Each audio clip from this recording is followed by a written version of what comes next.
നമ്മുടെ സാധാരണ പഴയ കാലങ്ങളിൽ നമ്മൾ ചെയ്യുന്ന തടി കൊണ്ടുള്ള ഒരു കോഴിക്കൂടാണ്. ഇത് 2 സെക്ഷനായിട്ട് നമ്മൾ തിരിച്ച് അങ്ങനെയാണ് കോഴിയെ വളർത്തിക്കൊണ്ടിരുന്നത്. അപ്പോൾ എന്താണെന്ന് വെച്ചാൽ ഈ പട്ടിയുടെയൊക്കെ ശല്യം വരുമ്പോൾ ഭയങ്കര ബുദ്ധിമുട്ടാണ്. അപ്പം നമ്മൾ ഇപ്പം തന്നെ ഈ അടുത്ത കാലത്ത് ഉണ്ടാക്കിയൊരു പുതിയ ഹൈടെക് കോഴിക്കൂടാണ്. വീഡിയോയ്ക്ക് വേണ്ടി നമ്മൾ കോഴിയെ തുറന്ന് വിട്ടിട്ടില്ല.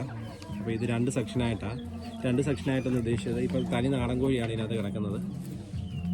കൊണ്ടത്തിനകത്ത് പുള്ളിക്കോഴി പേരൻറ്റ് സ്റ്റോക്കാണ്. പുള്ളിക്കോഴി മാത്രം, പുള്ളിക്കോഴിയും പ്യൂർ വൈറ്റാണ്. ഇതാണ് നമ്മൾ ആത്തി കൊടുത്തിരിക്കുകയാണ്. പിന്നെ അതിനകത്ത് ഫീഡ് ഇട്ട് കൊടുക്കുക. കോഴികൾ ഇതിനകത്ത് നിന്ന് കഴിച്ചോളും. അപ്പം മുട്ട വരുന്നതെന്ന് വെച്ചാൽ ഇതിന് താഴെ വരും. മുട്ട ഇട്ട് കഴിയുമ്പോഴേ താഴെ വീണ്ടും വന്ന് കിടക്കും. നമ്മൾ തുറന്നു വിടാത്ത സാഹചര്യങ്ങൾ, ഇപ്പം നമ്മൾ പുറത്തോ വല്ലതും പോകുമോ 2 ദിവസത്തേക്ക് ഇല്ലെങ്കിൽ നമുക്ക് ഇങ്ങനെ ഫീഡ് ഇട്ടിട്ട് കൊടുത്തിട്ട് പോയാൽ മതി. കോഴി കഴിച്ചോളും. മുട്ട ആരും ഇവിടെ സേഫായിട്ട് വന്ന് കിടന്നോളും. അങ്ങനത്തെ 2 സെക്ഷനായിട്ടാണ് നമ്മൾ ചെയ്തിരിക്കുന്നത്.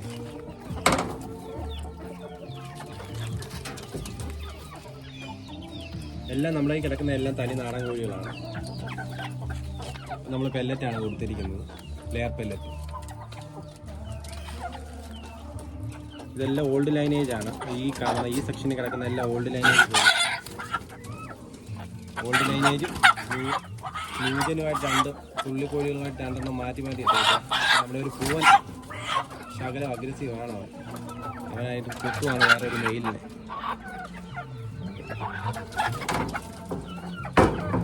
ഇനി നമ്മുടെ കൂടിൻ്റെ അടുത്തൊരു വലിയ പ്രത്യേകത എന്ന് വെച്ച് കഴിഞ്ഞാൽ, സാധാരണ കൂടുകളിൽ നിന്ന് ഉള്ള പ്രത്യേകത എന്ന് വെച്ച് കഴിഞ്ഞാൽ ഇതിൻ്റെ ഫ്ലോറിംഗ് ആണ് ഇതിൻ്റെ പ്രത്യേകത.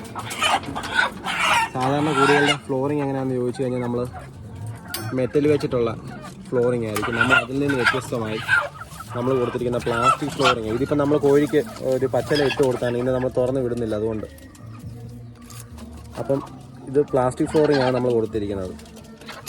പ്ലാസ്റ്റിക് ഫ്ലോറിങ്ങിനകത്തേക്ക് വേസ്റ്റ് പോകുമെന്ന് എനിക്ക് ആദ്യം ഡൗട്ട് ഉണ്ടായിരുന്നു. പക്ഷേ എങ്കിൽ ഇപ്പം നമുക്കത് യൂസ് ചെയ്തപ്പോൾ മനസ്സിലായി പ്ലാസ്റ്റിക് ഫ്ലോറിംഗ് ആണ് ഏറ്റവും നല്ലത്, ഉപയോഗിക്കാൻ നല്ലതെന്ന് മനസ്സിലായി. അപ്പം നമ്മൾ ഈ പ്ലാസ്റ്റിക് ഫ്ലോറിങ്ങിനോടൊപ്പം അതിനൊരു കവറിങ് ആയിട്ട് നമ്മൾ താഴെ വശത്ത് നെറ്റ് കൊടുത്തിട്ടുണ്ട്. അടിയിൽ സൈഡിൽ എല്ലാം അരക്കര നെറ്റ് വെച്ചൊരു കവറിങ് കൂടെ കൊടുത്തിട്ടുണ്ട്.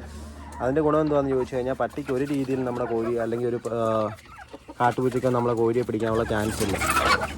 അടുത്ത വലിയൊരു ഇതുകൂടെ നമ്മൾ കൊടുത്തിരിക്കുന്നതെന്ന് വെച്ചാൽ, ഇൻ കേസിൽ നമ്മളിപ്പോൾ ഇല്ലാത്തൊരു സാഹചര്യത്തിലാണ് നമുക്ക് വെള്ളം കൊടുക്കാൻ വേണ്ടി ഒരു സാഹചര്യമാണ്.